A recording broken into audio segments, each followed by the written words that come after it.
શ્રી કીર્તિસિંહજી વાઘેલા સાહેબને જોરદાર તાળીઓથી એમના ઉદ્બોધન માટે આપણે વિનંતી કરીએ.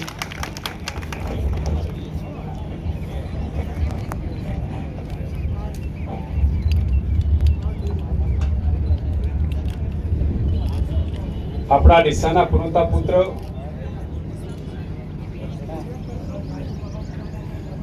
ડીસાના લોકપ્રિય ધારાસભ્ય,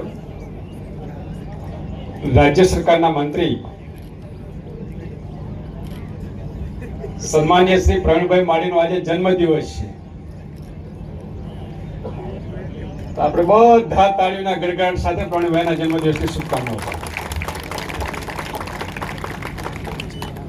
ધન્યવાદ. આપણા ગુજરાતના પનોતા પુત્ર અને દેશના યશસ્વી પ્રધાનમંત્રી આદરણીય શ્રી નરેન્દ્રભાઈ મોદી સાહેબ નો આહવાન એક પેડ માં કે નામ કાર્યક્રમ અંતર્ગત આજે બનાસકાંઠાની ધરતી પર એક ઐતિહાસિક વૃક્ષારોપણનો કાર્યક્રમ નો આજે શુભારંભ થઈ રહ્યો છે. પ્રસંગે આજના કાર્યક્રમના અધ્યક્ષ સન્માનીય મંત્રી શ્રી પ્રવીણભાઈ માળી, મંચ પર વિરાજમાન સૌ સન્માનીય આપણા આગેવાનશ્રીઓ, પદાધિકારીશ્રીઓ, અધિકારીશ્રીઓ અને વિશાળ સંખ્યામાં વધારેલા સૌ સન્માન્ય ભાઈઓ, બહેનો, યુવાન મિત્રો તેમજ પત્રકાર મિત્રો,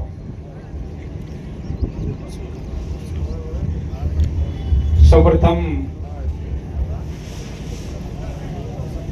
આપણા મંત્રી શ્રી પ્રવીણભાઈ માળીના જન્મદિવસને હું હૃદયપૂર્વકની શુભકામનાઓ પાઠવું છું.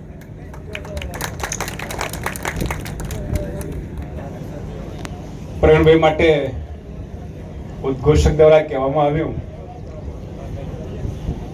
અને વાસ્તવિકતા પણ છે કે પ્રકૃતિના પ્રેમી છે.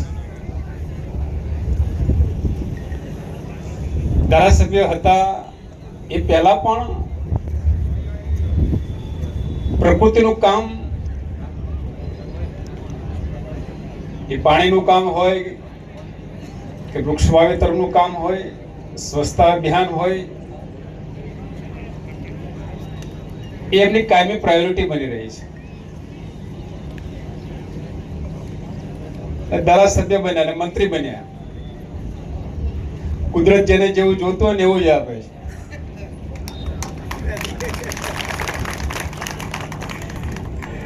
એટલે પરમાત્માના પણ આશીર્વાદ થયા અને પ્રકૃતિના પણ આશીર્વાદ મળ્યા અને પાર્ટીએ પણ એમને આશીર્વાદ આપીને રાજ્ય સરકારના મંત્રીને વન અને પર્યાવરણ વિભાગ આપ્યો છે.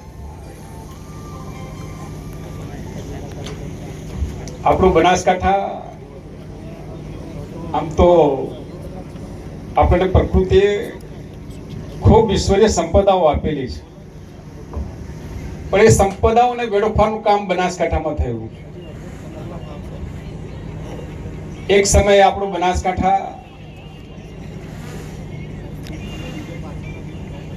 પાણીની રીતે સમૃદ્ધ હતું. એવું કહેવાય,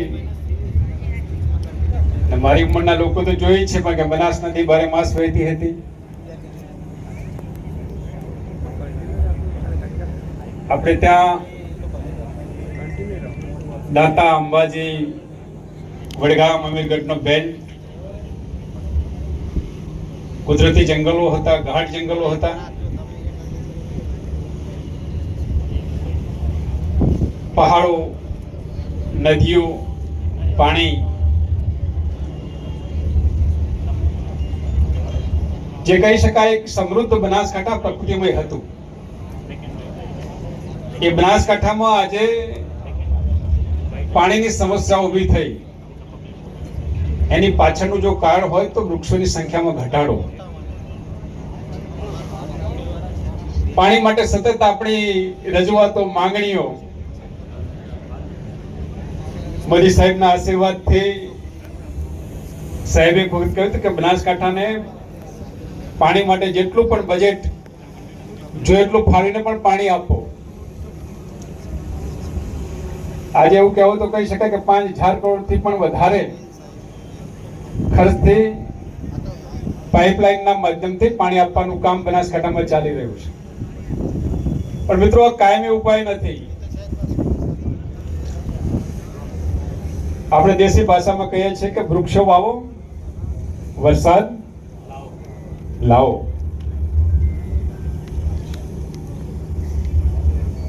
હમણાં આપણા વસંતલાલ પુરોહિતે જિલ્લા પ્રમુખે વાત કરી કે માન્ય અધ્યક્ષ ગુજરાત વિધાનસભા સન્માન્ય શ્રી શંકરભાઈ ચૌધરી સાહેબે કામ ઉપાડ્યું છે. વૃક્ષો વાવવાનું કામ, પર્યાવરણને બચાવવાનું કામ પ્રવીણભાઈએ કામ ઉપાડ્યું છે. મારે આજે પ્રવીણભાઈને અભિનંદન આપવા છે. એમના જન્મ દિવસે એમને એક પ્રકૃતિની પૂજા કરવાનું કામ કર્યું છે. સાથે સાથે આગેવાનશ્રીઓ, કાર્યકર્તાઓ, જનજનને જોડવાનું કામ કર્યું છે. જન્મદિવસના ઉજવણીના પ્રસંગો, અનેક લોકોના જન્મદિવસ હોય છે અને અનેક પ્રકારના હોય છે, પણ આજનો એમના જન્મદિવસનો કાર્યક્રમ જેમાં જોડવાનું કામ છે, સાથે સાથે પ્રકૃતિને પૂજવાનું પણ કામ છે. અને દેશના પ્રધાનમંત્રી આદરણીય શ્રી નરેન્દ્રભાઈ મોદી સાહેબનું જે આહવાન છે કે એક પેડ માં કે નામ, આજે આપણે સૌ માં કે નામ એક પેડનું વાવેતર કરવાના છે. વન વિભાગને પણ અભિનંદન પાઠવું છું કે એમને ખૂબ સુંદર અને સરાહનીય આજનો કાર્યક્રમ, અને કાર્યક્રમની અંદર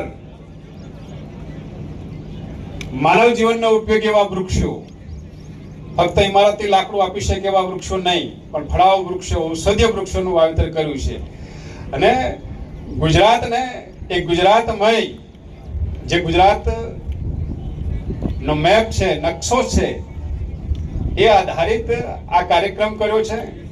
પુનઃ ખૂબ સરાહના કાર્યક્રમના આયોજન બદલ હું વન વિભાગને અભિનંદન પાઠવું છું. અને આપણા માન્ય મંત્રી શ્રી પ્રવીણભાઈ માળી કે જે પ્રકૃતિ પ્રેમી છે, એમને પરમાત્માના આશીર્વાદ મળી રહે, પ્રકૃતિનો પ્રેમ મળી રહે, એમનું આવનારું જીવન સુખ, શાંતિ, સમૃદ્ધિ બની રહે અને લોકોની સેવા કરવા માટે, દેશની સેવા કરવા માટે પરમ કૃપાળુ પરમાત્મા સર્વશક્તિમાન ઈશ્વર એમને દીર્ઘ આયુષ્ય આપે, એમનું તન મન શુદ્ધ સ્વસ્થ નિરોગી બની રહેવી હાર્દિક શુભકામનાઓ. ધન્યવાદ. ખૂબ ખૂબ આભાર માનનીય સાહેબશ્રીનો. આપના માર્ગદર્શન હેઠળ વૃક્ષારોપણ